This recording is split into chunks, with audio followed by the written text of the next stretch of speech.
Welcome to Innovation in Government, the future of records in the data lifecycle, presented by Carahsoft.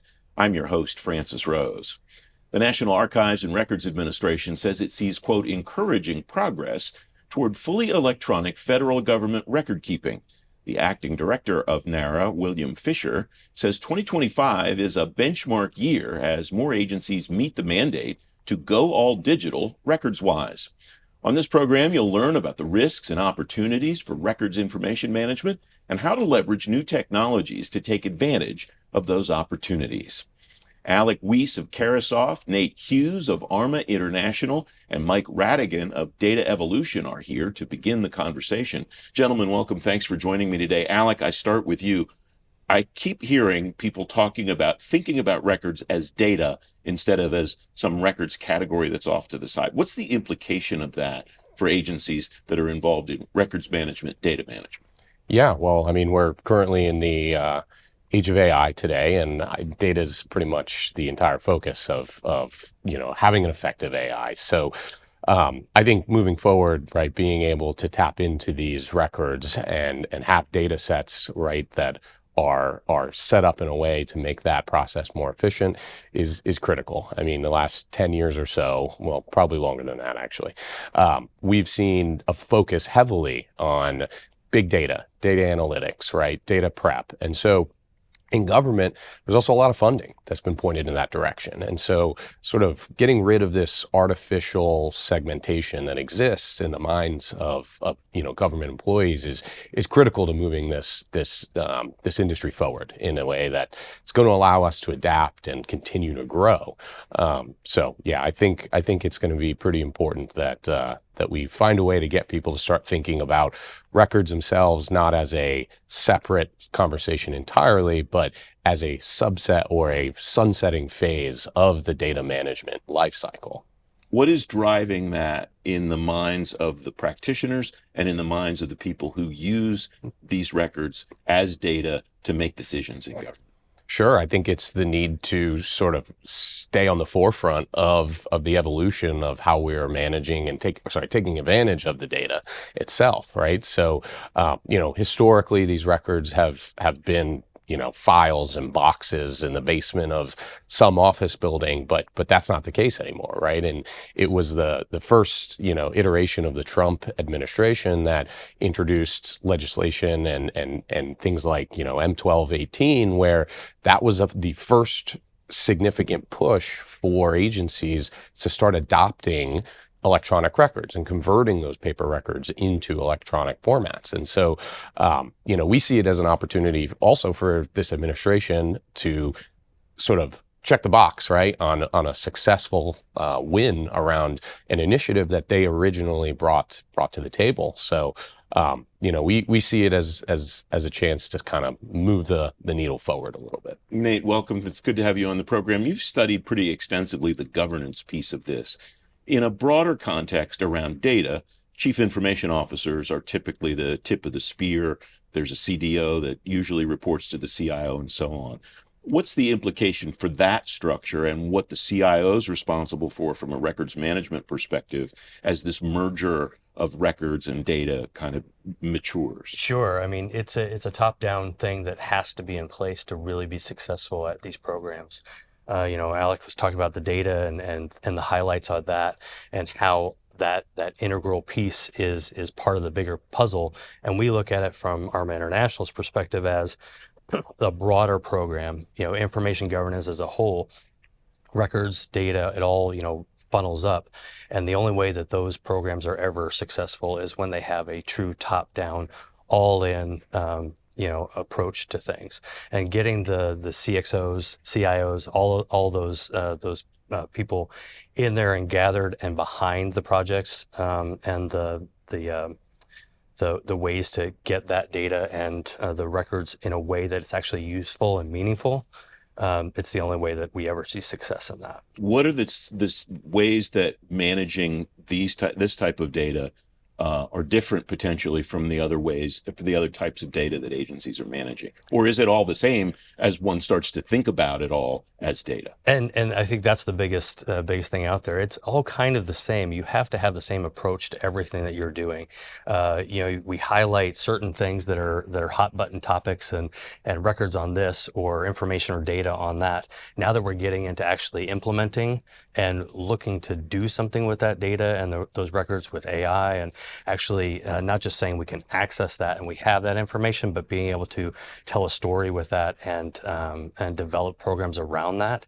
It's more important than ever that we're treating everything that you have, whether it be data or records or paper and boxes, like Alec was saying. It's all the same. It needs to be treated under a strong program that really enforces all the frameworks and things that we've been talking about for years. Mike, welcome. It's good to have you on the program. You're the cleanup hitter. I come to you next. Alec talked about artificial intelligence. Everybody's talking about artificial intelligence in just about every context. Mm-hmm. What's the force multiplier that you think AI will provide in the area that we've been talking about on this program already? It's a great question. I think what's happening in this is all the areas such as FOIA and privacy and governance and records used to be siloed within federal agencies. So if you had a program, you would silo some money and then implement that. The challenge is technology is outpacing all of that. So with AI, the idea is let's combine all of that at an enterprise level. And then we put it up into kind of an information warehouse, if you will, in the cloud. And it does a couple things. It allows the internal government employees to do their job better because now they have access and can find all the information using AI and all the data sets. But it also makes the constituent happier because now all those people have access to the information as they need it in the context in which they want to consume it and with all the governance and privacy that's required. 10 years ago, this wouldn't happen, but now we have the technology. So a small group within these federal agencies can manage this large amount of information. Mike, I ask you, and then I want to get your input on this also, Nate and Alec, but that idea of all of this now becoming data, does that mean that the tagging and the collation of the data becomes more important as somebody's thinking about, okay, I respond to FOIA, that's my job. Maybe all of that stuff is, number one, not something that somebody's going to ask about in a FOIA, or number two, not something that is categorized for release through a FOIA. What does that do to the way that agencies have to think about how they tag, categorize, collate their data? It's a great question because traditionally there was somebody that was doing that individual coding. Mm-hmm. So that the information would come in, they would look at it, they would code it, it would go back into a repository, and it might be paper initially, then electronic. Nowadays, all the technology vendors are handling that tagging. So as the information comes in, it can be tagged so it's in the right record class. And then if it's FOIA-able within the agency, then they can tag it for redaction. They can automate all of that. So where all the manual processes existed before, AI is helping to automate those. DoD has something called a one-click records management. And the idea is to let the technology do all the work, which leads to the knowledge professional, and then let them make not an arbitrary decision, but a decision on, is that a particular record? Should I move it here? Is it FOIA-able? It's helping information governance professionals, all the privacy, because oftentimes we'll find the level of training at an agency is completely different for the different groups. But if all the information is now governed together, then ARMA and others can do the training to help those people excel at their jobs, and again, do it faster and more efficient. And then the cloud and AI is going to help to be the force multiplier to really expand that. And I would just say, to echo what you're saying, the importance is really an understanding around why you're doing what it is you're doing. Metadata and tagging and stuff isn't new. It's been around forever, but doing it in a way that is helpful, that is going to feed into these giant models that are then being used to spit out whatever it is you're trying to do.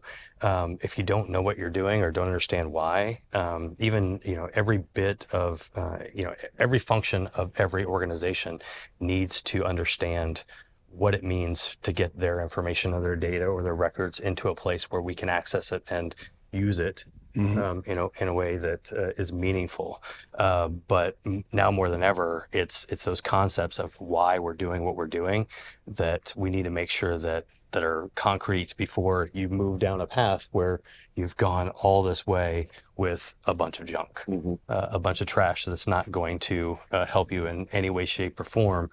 It's great to be able to access information, but if the information's bad to begin with, it's not going to get us any further progressed than what we've been in the past. And Alec, it strikes me that makes this distinction or lack of a distinction, I guess, between records and other types of data more important. Absolutely. Because what I keep hearing from especially CIOs, but also chief data officers, is the data that I have to make decisions on, I have to be confident I should make decisions on. It sounds like that's what Nate's referring to there.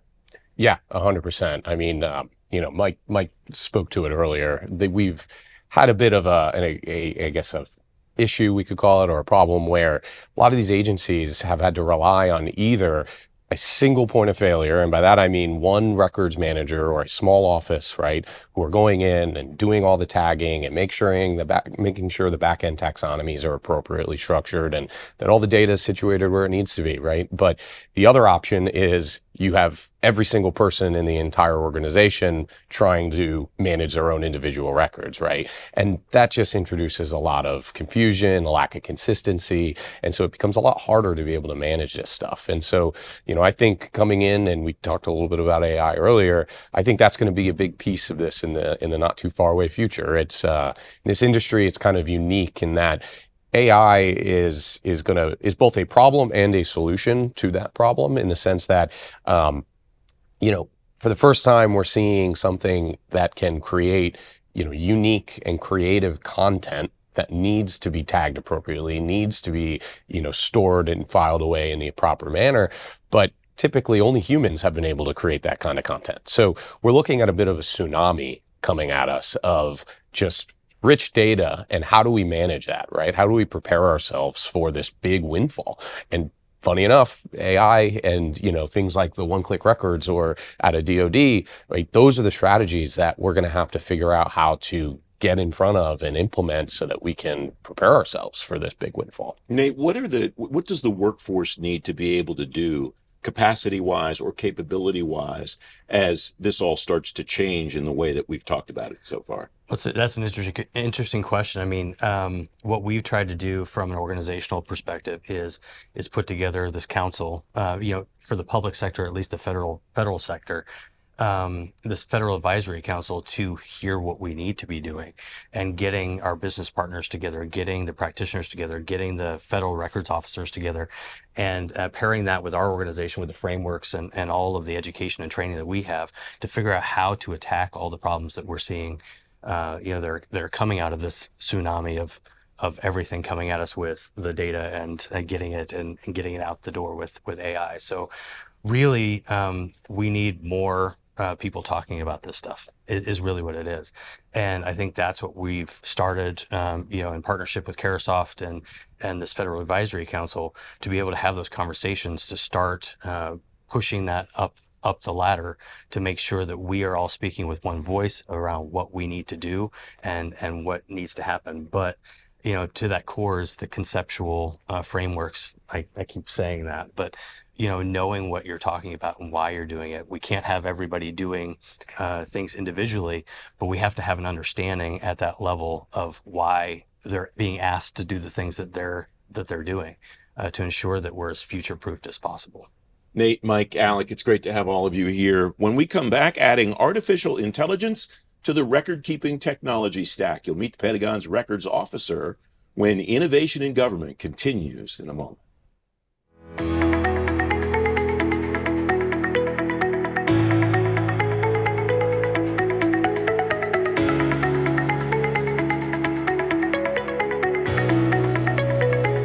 Welcome back to Innovation in Government. I'm Francis Rose. The Pentagon's rollout of the new GenAI.mil tool means artificial intelligence is available on the desktop to everyone in the department. That includes professionals in records management areas. Mark Patrick is records officer at the Pentagon. Dan Fife is CEO of Fife Systems and Software. Gentlemen, welcome. Thanks for joining me today. Mark, I start with you. You heard the conversation earlier in the program about this new way of looking at records as data instead of as their own separate category. How's that manifesting itself in the Pentagon? Well, first off, the department is large, and it has a confederacy of IT infrastructure. So it's not monolithic through the department. I think that data in general, records and data, the relationship, what's changing is volume and media types. So there's a desire to get a return on investment from AI within the organization. That depends necessarily on curation, automation, and governance of our records, because we want that data that are being used by AI tools to be, trustworthy. So it's an evolution. I think there's a sense of things speeding up, perhaps some hubris around what you can do with AI. And so it's going to be an interesting year as the workforce gets used to having that sort of pushed for daily use. The tools that are available for, especially you talked about automation and curation, are those evolving over time to kind of sync with what you talked about the types of the media types that these records are presenting themselves in? Well, you have policy associated with records, the NARA policies, OMB policies.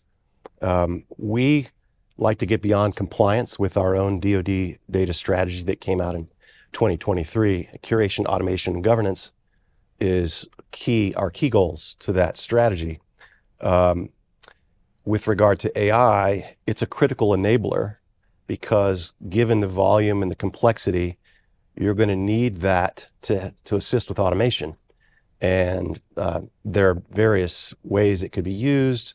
A common area is to use AI to enrich metadata and to categorize information so that it can be used more easily, contextualized, discovered more easily. So there's a dependency for our strategy that AI needs to continue to evolve in how we're using it in the department. I'll come back to those 3 points in a moment. Dan, welcome. It's great to have you on the program. How does what you're seeing all across government sync with what Mark was just talking about as this transition, and it's more transition in thinking, it sounds like, to start thinking about records as data? Right. So we heard earlier from Alec talking about the evolution, kind of in the 2010s, everyone was doing data analytics, right? And so what people thought of as data was structured content that you could then gain insight into. And that was all about, like you said, about like structured. You can think about data coming off of machines, data you'd find in Excel. And that's what analytics feed off of. Well, in today's day and age, the AI feeds off of human-generated content, and it brings more value into human-generated content. So as analytics brought value into machine-readable data, AI brings value into human-generated content. So you have to then bring access to that data as the first thing and secure access to it. You're talking, when Mark talks about data at the DoD and different components and all the different, the size of that organization and the sensitivity of the information that goes through, the first step is, curating. Curating starts by capturing it and securing it. Capture, secure it, and then make sure that you can then point your AI tools at that human-generated content, which is letters people write, presentations people work on, analysis that they do and send around, internal communication. That type of information, that type of data is what AI will bring the most value to help you rapidly understand what someone said and glean insights as you bring data from multiple documents. So you bring multiple of these things together and say, what happened here? And what do we need to do next? And what could we do next? I mean, AI can answer those questions today as long as that data is accessible. Is AI changing the infrastructure that's necessary for organizations like Mark to do what they need to do, especially as the media types also evolve? Yeah, I mean, it's AI is changing. It is kind of making bringing decisions faster, right? And because it can help you read and understand without you having to do your own analysis, it can bring the salient points of any bit of information, whether it's, you know, in the DoD, it's very interesting. It could be information coming back from the warfighter. It could be information, by the way, it can be a hybrid of human-generated content and machine-readable content that comes back from these various systems. It could be intelligence that comes in that needs to be curated and go through various levels of analysis. But that can be all automated and then brought to the decision maker, right? Pretty much with the salient points brought to them. And that's something that is going to be, huge and just very important for our country, as we're trying to solve the world's, the Defense Department, the Department of War is doing defense and offense, and as we're trying to achieve across both of those, this is the technology that's going to keep powering us forward. Mark, you referenced the size of the department. You're generating tons of new information on an ongoing basis. Mm-hmm. You also have a legacy set of information. You're in the same situation as a lot of technology people dealing with the legacy stuff and the new stuff. What's that merger, that integration look like? We address that in the strategy. I mean, there's critical institutional memory in those legacy systems and records. So dealing with them and making judgments on what needs to be digitized to NAR's standard if it's permanent, or just to a useful standard if it's being used operationally and not permanent, is ongoing. So we've looked for ways to help organizations get that stuff scanned if they choose to do that. There's the ROI there. I also think that that information remains relevant. So those decisions have to be made because NAR is not taking paper permanent records anymore. That's a factor that has to be considered. But there may be there are business decisions about when to spend on digitizing various record sets. So I think it forces an analysis on those legacy records. As far as the systems, if information is being migrated from a legacy system to a new system, our evolved approach is that we don't want to do records management in a system by system afterthought sort of basis. We want to build it in at acquisition across the enterprise, so that we're because that's a change, or that's a thing that's gone on in the past, is that records management would be an afterthought, and it's becoming a burden when you're trying to sunset a system and you haven't planned ahead for that. So we address that in the strategy and also in a policy document it's called IT planning for electronic records management. So there's kind of an approach in which the legacy systems and paper are just a part of this larger recognition of taking care of this institutional memory. Beyond compliance, it is about decision advantage, we call it, and that it is also about, evidence of the governance work for use to learn, for FOIA, legal discovery, all of those things. We want to be managing all of that information, whatever media type it's in. The volume makes the digits more difficult. In effect, NARA has declared we're going to be a digital government, moving forward. But there's a lot of follow-on to make that play out well. They have to be able to accession digital information, classify digital information. So there's a lot in dealing with both the legacy, and so it's all kind of one thing. You referenced the business decision that's involved in digitizing information. What are the factors that go into that business decision? What are the things that you and your colleagues consider before you decide what gets digitized next? So recognizing that there's a confederacy of records management enterprises, I would say in general, an organization or a sub-element of the Department of War has to look at what they have in legacy files and what utility does it have to their current business processes. And if it has current utility, it's going to be a lot easier to rip through it with a search engine or an AI tool if it's been digitized. So you starting to make value judgments, and then there may be unknown value once you start to digitize that you begin to discover. But initially, there's always going to be scarcity of resources in the federal government, so you have to start triaging the record sets that you have and decide which ones are necessary for current business processes, which can wait, things like that. So it's really just kind of a decision that you make based upon business need for that. Dan, is there a role for AI to help in that process, in looking at what's on paper and getting it into kind of a triage or evaluation phase? Or is that still not the capability of AI? Are we not there yet with that? No, we're there. I mean, we break down the AI kind of the AI capabilities and possibilities in this space in two ways. We talk about AI for records and records for AI, right? So this is an AI for records type conversation, like topic. We would say there, if we were, talk about, you have it's hard for folks to understand. A lot of the folks who have worked in the government can probably picture the mountains of boxes, right? That folks have, right? This is not a trivial process to go get this process the paper in those in those boxes.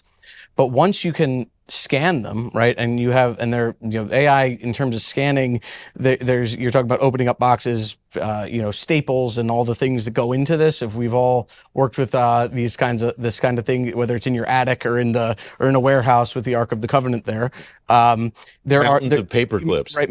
Just mountains that happen after you process it. But once it's scanned and you have a digital copy of that image, you can do everything with it. I mean, AI today can, in terms of talking about applying AI for intelligent document processing and document data capture, it can automatically recognize, first of all, every character that's on the piece of paper. Handwriting recognition today is something that was not available back in the day.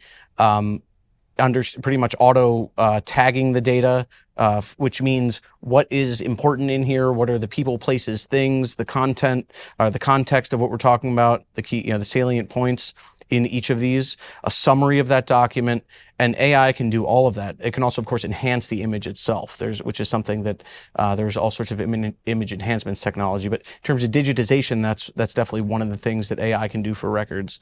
And there's a litany of other things. I mean, Mark and I were talking about this, kind of off camera, but about how to do, applying AI to those projects, like doing it to boxes of records is something you've always wanted to do, but you just knew that we wouldn't be able to do it at the human scale. It would be too expensive to do it.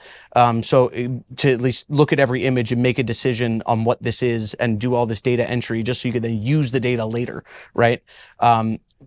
But with technology and how good AI is today, it can do that. It can do the same thing for records that are already in files and human-generated content that's already digitized. There's a lot of organizations in the government that have files that are just living out on some network or somewhere that's been there for 20 years. The people left and the organization may have even been decommissioned or moved around, reassigned, but they're holding this information. They don't know what's in it. Well, what can go through that for us? AI can go through it for us, and it will help us curate that data automatically, right? It will help us, and it will help us make sense of it, make it searchable, make it valuable again. And then also, it's curation. One of the good things about curation also and records programs is one of the benefits is that you actually can get rid of the stuff that is not important anymore, and only save what really went into the decisions that were made by the folks that that help run the government. I love the word automagically. That's a great place to leave it. Dan, thank you very much for joining me. Mark, you too, thanks for being here. When we come back, the balance between security and accessibility as government information goes digital. You're watching Innovation in Government, the future of records in the data lifecycle. We'll be right back.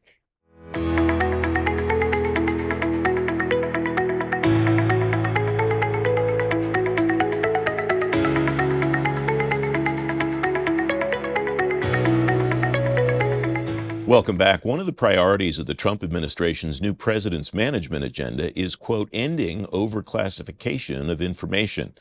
The agency that oversees the policy for that is the Information Security Oversight Office at NARA. Michael Thomas is director of ISOO. John Beglin is director of public sector for Tungsten Automation. Gentlemen, welcome. Thanks for coming on the program today. Michael, I start with you. What's the mission of ISOO? Or the Information Security Oversight Office is really the referee for how America handles its sensitive information, both unclassified and classified. We help people understand the rules and also enforce them across government. Do you do that yourself, enforce those rules, or do you just give agencies information about how to do that themselves? We sort of touch all layers of that. We certainly help write and then explain the regulations. We issue notices that sort of further give agencies information about how to implement the rules, and then we'll assist them with training, and then ultimately we go out and inspect the agencies to make sure they're doing it right. And at the end of every year, we roll up all of that activity into a report that we provide to the president. What do agencies usually struggle with the most, and what have they really, in your mind, over the last maybe 3 or 4 years, really gotten their arms around in a good way? Sure. I think agencies these days really understand the need to bring technology to bear on the problems. And the thing that they struggle with is relatively small staffs at every layer of the security apparatus. That is typically what we find is that those offices feel underfunded, and they feel perhaps that they have maybe not quite the type of staff they need to carry those elements of their work forward in the future. John, welcome. It's great to have you on the program too. It strikes me that the technology that we've already talked about on this program, some of the tools that are available, are really helpful to those agencies that Michael just described that feel like they don't have enough people to do all the tasks. Yes, absolutely. We've understood that quite a while back now, and recognizing that it's a very manually intensive process. This is a time for automation to really come in and be adopted to help this cause. The days of throwing bodies at it are over. Okay, we're in the business of really enabling our federal workers to support and sustain their mission plan. And I think this is a perfect area to work with. We've made the investments this year to really support the records management initiative. We've gone so far as now generating some material around that, but also built a symposium, which we're happy to announce at Carahsoft January 30th, where we will be talking about how we can really affect and implement technology in the right way to support and sustain the operations all across government in all aspects of operation. Are the tools new, or are they tools that have been around being applied in different ways, or maybe a combination of both? Well, these are proven as part of our now recent FedRAMP platform called Total Agility. It is an enabler to enable this workforce to do all that is required from the point of ingestion all the way through workflow to data at rest, if you will, the full life cycle as we know it. And this is not, so records are no longer data that's just sitting out there statically. It's dynamic data assets. And we're all about taking the compliance burdens and turning that into strategic assets. Michael, where does ISOO fit into kind of the broader, I like the word life cycle, of records management and information management across the government? Right. I mean, when you're talking about information that needs to be sort of protected in the way that it is handled, to be regulated in the way that it is shared, ISOO sort of touches all of that, whether you're talking about national security information, the traditional secret or top secret. I mean, sometimes we're dealing with spy stuff, but sometimes we're just looking out for your social security number. And so we're trying to help agencies implement the programs and continue to refine the programs, bring technology to bear on the programs that then manage that information. And I think this was framed exactly right. Like, these are extraordinary assets that the government expends significant resources to develop and maintain, and everyone within government, across industry, academia, and the private sector, even the American public, should really have the opportunity to reap the full value of that. And so we are in a place where we can do things with information that we've never been able to do before, both while we're using it as a government and also in the way that we can ultimately transfer that value to others over time. What are some of the things that you're able to do now that you haven't been able to do before, and what's underpinning that? Is it technology? Is it workforce development? Maybe some combination of both, or other things? Sure. Well, anyone who works in this space will talk to you about the volume of material the government generates, and really the practical reality that we'll never have enough human hands to process it. And the good news is that now in our present moment, we really don't have to rely on the old thinking about how we might deal with the tsunami of records is probably the common metaphor. We're in a place where it's not just the promise of technology, but the practical reality of what can be implemented today that can make a difference. And so we have this, the ability to sort of transcend these long-held structural barriers that keep us from making progress on problems. The president's management agenda cites overclassification, and so has every administration going back to the beginning of that program, right? There's always been a concern about this, and now we're in a unique moment to do something about it. But the other side of that is that there are cultural considerations.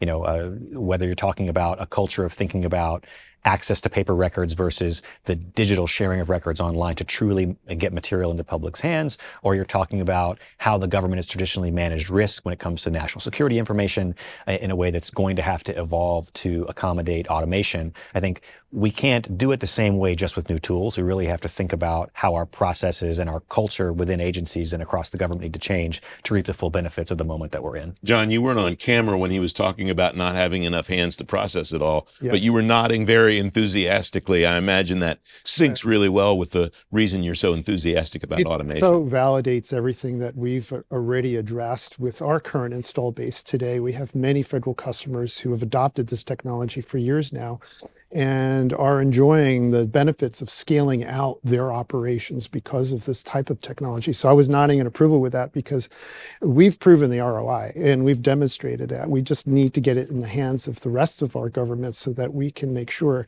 that they're running as optimal as possible, right? And just from a legal point of view, legal sufficiency is really the offshoot of this, right? We're always going to make sure that compliance monitoring is part of this. But what's so important too is the human in the loop. It's our belief, and I know it's NARA's and ARMA's as well. But having that human oversight is greatly important to this process too. How's that role changing in your view, Michael? The human versus the technology, not meaning versus like they're opposed to each other, but in collaboration. Is that relationship changing over time? Sure. I think that there's a comfort level that needs to evolve where people, I think they're desperate for these tools, but they also need the space to learn to trust them. There's an information transfer, a process transfer that needs to go from what is currently held in human hands and in the human mind of folks that have worked in this era for a long time. And how can that be modeled effectively with automated tools? I mean, I think that's the process we're in, is everybody's figuring that out. And I think this is one of the underlying, maybe the less heralded promises of these tools is irrespective of the vendors that we're talking about. There are many that play in different aspects of this space, lots of pieces of the workflow that not only do we have an opportunity for sort of greater management within agencies or greater throughput to public release, we have the opportunity to draw more information about what's going on in the system. Right now, as the entity that is responsible for gathering all the data about what's going on in the classified information space or the unclassified but controlled information space, I can tell you there are many questions that are impossible for me to answer. But if these tools allow us to move more in the direction of sort of centralization and standardization, agencies doing this in common ways, with the idea of drawing analytics out of these tools built into the discussion, then we can know a lot more about the health of the system. We can provide a lot of answers that are being asked by everyone, from those in civil society who want us to see us release more, that are being asked within the administration, that are right now really impossible to get at. You used a phrase there that I don't know if it was significant in your mind, but it jumped out at me, and that is agencies doing these things in common ways. How close are you to that vision, and how important is it to get to that vision eventually? Well, I think it depends on how you approach the issue. I mean, the way that I think of it is, as an entity that is responsible for issuing standards, is that I want to ensure that certain things are done in an interoperable way. The way that we craft guidance as we transition from, let's say, guidance for classified information use, that right now it's typically a PDF that sits in a drawer, but it's really a data set, and a data set that it could empower these tools. So perhaps we need to make sure that agencies are capturing standard data in those guides in a way they aren't now. So these are places where we can gently start to move agencies towards doing things in similar ways that'll reap big outcomes, because there'll be enabling factors in these tools that we know we want to implement across government. John, we spent a lot of time in this conversation and earlier in the program talking about kind of how we got to where we are today and where we are today. What's over the horizon for people that are watching this program, that are immersed in this kind of work on an ongoing basis? What will they maybe be able to do in the future based on evolutions in technology that you're seeing now that maybe they can't do today or can't do as much of today? Oh, this is what really makes this exciting. I had this conversation down at Indo-Pacific with some of the commanders at TechNet just back in October. And we talked about such things as speed, trust, and security in those three realms. When they're out in the field, they need to have situational awareness rapidly at their fingertips, right? So that's something that we can foresee down the road here is being able to extract the essential data from key data points and make decisions on the fly as needed. In that case, it's for mission critical moments, things that really affect the heat of the moment. But here across the enterprise and federally, there's just so much data extraction still yet to be done, so much analysis that yet needs to be done. And I think that is really where we're going. We're going to be able to see patterns and trends. We're going to be able to make some decisions that currently right now takes way too long to make and possibly might affect our national security in some instances, I dare say. But I really feel we'll be a stronger nation for it. And so this all comes down to real strong data foundations and very clear governance. Just in the last couple of minutes of this conversation, you've both used the word trust in two different contexts.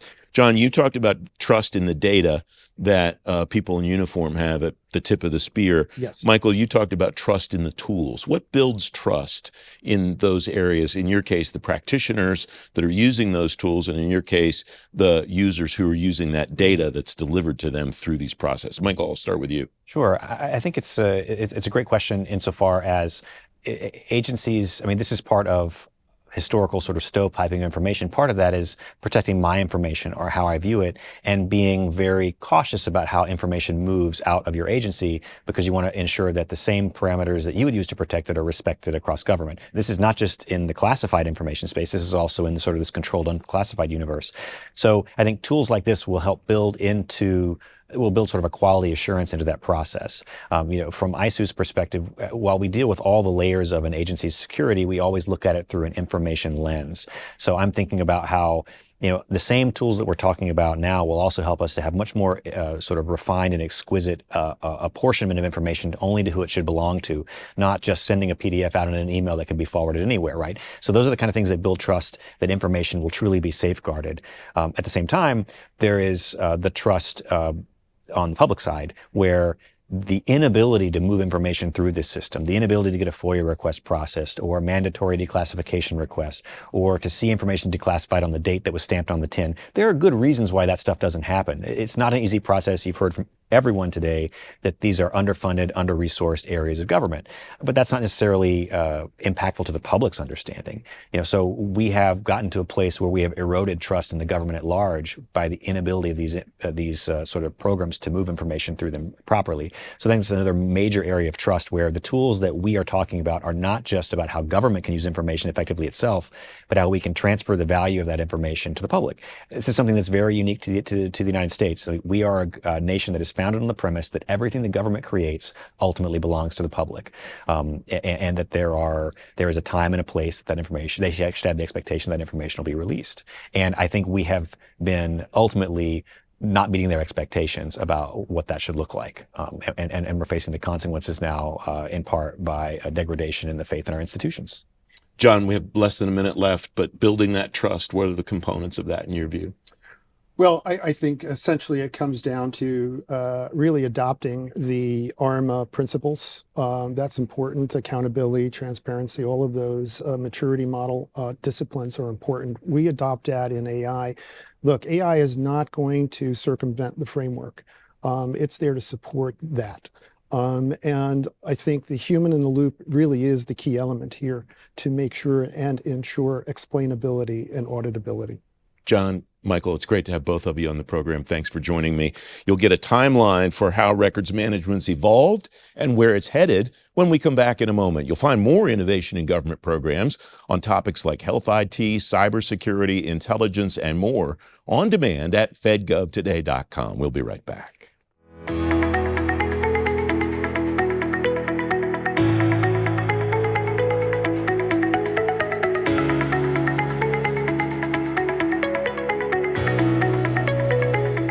Welcome back to Innovation in Government. NARA says 71% of agencies claim they made a July 2024 deadline for managing their permanent records in a digital format. Federal data and records management leaders say hitting that deadline has required some heavy lifting at agencies and some carrots and sticks from Congress. Susan Littles, former director of data and records compliance at HHS. Keith Nelson is head of public sector at OpenText. Welcome to both of you. Susan, I start with you. What has this evolution looked like to get from where the government was, pretty much all paper-based, very little digital records and records management, to where it is today? So it's a great question and a good overview. Speaking from my experience, I was a records officer at a small agency, a medium-sized agency, and a large agency. And over the years, there have been significant changes in our field. When I first started in records management, the field was really looked at as an end game, an end state, archival purposes only. And at that time, records were only considered analog or paper. So the people doing the work had a different skill set as well. Their work was really to assemble and archive the records and ensure that if there was an archival request, they could produce the records, in that case, mainly for legal and general counsels, for appeals or other litigation. The field has changed very much so. The field has changed where the position descriptions of the records managers have changed. Now records managers follow multiple workflows, many of which are based in technology, as well as still managing the paper. That was what we started with initially. So the requirements to drive the policy of the programs have also changed. Over the years, they've aligned more strategically with information systems policies for strategic management, for data management, and I would say that the field has really progressed in a very positive way. Now records managers are those individuals who are business partners for a mission and are business leaders. And we are also part of lifecycle identification of the records and of the data. So we've moved from an end state, which is archival, to now a creation, lifecycle management, and providing efficiencies for business programs. Keith, welcome. It's great to have you on the program. What have you seen from your perspective? How has this field evolved over time, and what are the markers that you see moving forward? Yeah, I'm in industry now. I'm a former government, and I've seen those older record management approaches. We're at OpenText. We're trying to help people, agencies, do the end-to-end records management lifecycle. So all the way from creation, maybe they're doing a procurement action, HR action, all the way to workflow, all the way to archiving and preservation or disposal. The more you can do that in a system, in a way that we call zero click, where you don't have to require the employee to do the training and learning and tagging and sorting and saving and handling the file a certain way. Assume that they won't get that right, and you'll be right most of the time. Let the system do it for them, and they can work on the exceptions. And everybody's much happier, especially those records managers that don't have to do as much extra work on the backside. And what you're going to there actually takes me to what I was going to ask Susan, and I'll get your input on it too. How has the skill set of the people who do these jobs changed over time? Susan, you want to go first on that one? Yeah, absolutely. I'll reference some of my work in the Federal Records Officers Network, which we call the FRON. FRON is basically an interagency best practice team, which I was a prior member.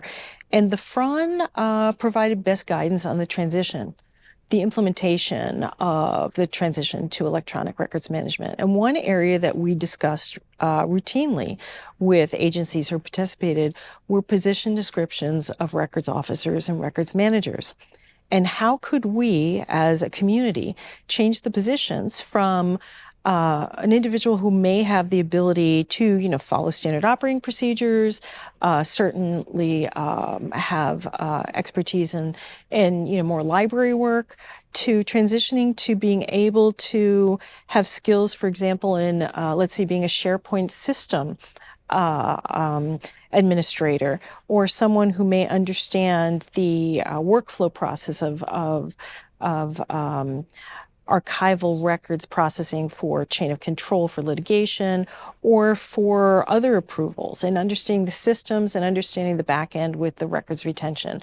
So that area has changed drastically, and how we look for individuals who fill these roles. I think generally records officers, and Keith and I were talking about this earlier today, they need to be flexible. They need to have curiosity.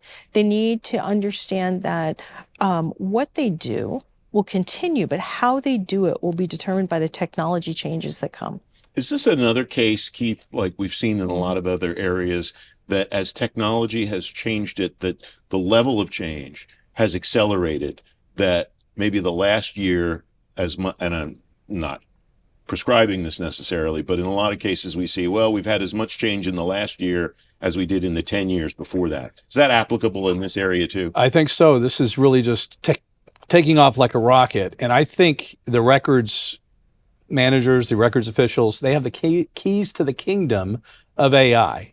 Because seriously, if you're going to use your archives, your systems, your information, and learn from it and derive analysis and insights, it has to be organized. It has to be cleaned up. You have to get rid of the duplications and the waste.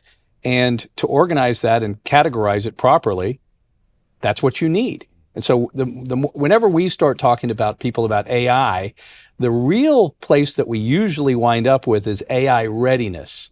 Maybe I have some AI tools, but it's not really giving me what I'm hoping for. Well, because you probably haven't really done the right work, the yeoman's work to get those records and to get those that information, usable. Mm-hmm. Are there metrics to apply for AI readiness, Keith? Absolutely. Well, how many did you say were not compliant with the all digital NARA deadline? 71% or 71. Yeah, 71%. Yeah. Claim they made it, so I can't do that. 29%. We promised there would be no math, but that shows you that there's still paper documents out there, and there's still quite a lot of work to be done and even if you've scanned it and you have an electronic digital version of that paper, if it hasn't been intelligently digested into something where it can use into a workflow or it can archive and be able to search for it or derive insights, you haven't done that much. It's just a picture of something that doesn't really get you much. I have international perspective because we cover other countries besides the U.S. and the U.S. there's other countries that are much farther along in terms of digitizing and intelligently organizing their documentation. So you got to get that done first. If you have things in a warehouse or things in boxes or file folders, you're not going to get anywhere with AI from that. So that's step one. And then you want to make sure it's tagged properly and categorized effectively, so that you're not having to scan your entire, how much petabytes are involved in a typical agency, even a small agency, it's massive. So the compute power is needed to scan all of that. You don't want to do that. So you want to be able to figure out what you have so that when you train the AI tool, whatever it is, on your data, you can derive insights in an effective way. I want to come back to that international idea if we have time, but Susan, I wanted to ask you, what do you see over the horizon that you think, boy, I wish I had that when I was still doing this job? So it's a really interesting question. I know, today we're talking about AI. It seems like everyone's talking about AI and big data. From my experience, in 2016, 2017, I actually used an AI tool in records management. And that particular tool was called Active Navigation. And we used that tool. Again, records management was really in a very early transition stage into technology. I was in a federal role at a small agency where I was fortunate enough to wear multiple hats, as they say, as the chief information officer as well as the records officer. What we were able to do is, like a practical example, is knowing that we had to meet a security requirement for our agency, we wanted to migrate all of our agency data to the cloud to obtain the moderate level ATO from the cloud service provider. To do so, we used our active navigation tool to do data set analysis and data migration.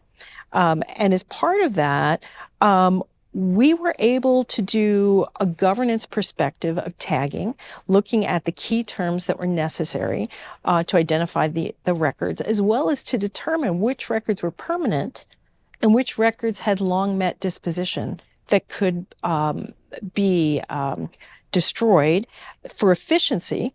So the migration of our data to the cloud would only be the data we needed. So I think that experience I had was most likely unique, and that most records officers, I would say in the federal space, would want to be at a place where their discussion of how AI applies to their program is supported by leadership and provided with a budget so they can be successful. I want to get back to that international piece, Keith. What are other countries doing that the United States government isn't doing, or what are they not doing that the United States government is doing? Yeah, well, when you say the United States government, there's some elements of the government that's way ahead of just about everybody. But when you're talking about a typical agency that maybe is struggling with the digital deadline for NARA, other agencies are actually looking into videos and knowing what's inside that. The old days, you had to have somebody actually watch it and say, "Oh, on minute 50." I mean, you have a lot of video content, so you can actually, the AI can go in there and grab and tell you what it is and who said it in multiple languages. All of that is pretty cutting edge stuff. Real-time traffic information to improve your safety at intersections and throughput.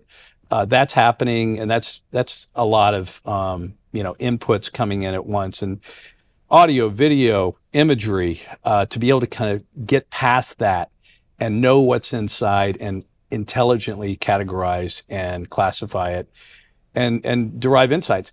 As that video customer we have that runs a Spanish language program, they had 50 years worth of video and they didn't know what they had. They just had a label on a tape. That doesn't really tell you what's inside. And so the AI can do that and tell you what you've got. We have about a minute left, and I'll ask each of you, what capability will be most useful to people in this field a year from now, 2 years from now, 5 years from now is probably out of the question because technology changes so quickly. But Susan, what's over the horizon to really help these folks multiply the capability that they have? So records management is now a strategic business partner. And for records officers to grow their program, to be successful, to have budget, to have staff, to be eligible to have prioritized IT systems for records purposes, they need to have partnerships and be aligned with their general counsel's office, with their IT office, with their strategic mission business organization. Keith, 30 seconds. I think auto redaction is going to be huge. Taking the person out of it and letting the computer do it for you. Auto categorization, auto tagging, all of these things. Auto, deduplication. It's putting the engine on it and getting rid of those duplicated documents. Auto naming. So if you've named something file 10, meaningless. If it pulls out the information, this looks like a good name for this file. Keith, thank you. Susan, thank you as well. And thank you for joining me for this Innovation in Government program presented by Carahsoft. If you missed any of it, you can watch it in its entirety on our website, fedgovtoday.com, or the FedGov Today YouTube channel. Thanks for watching.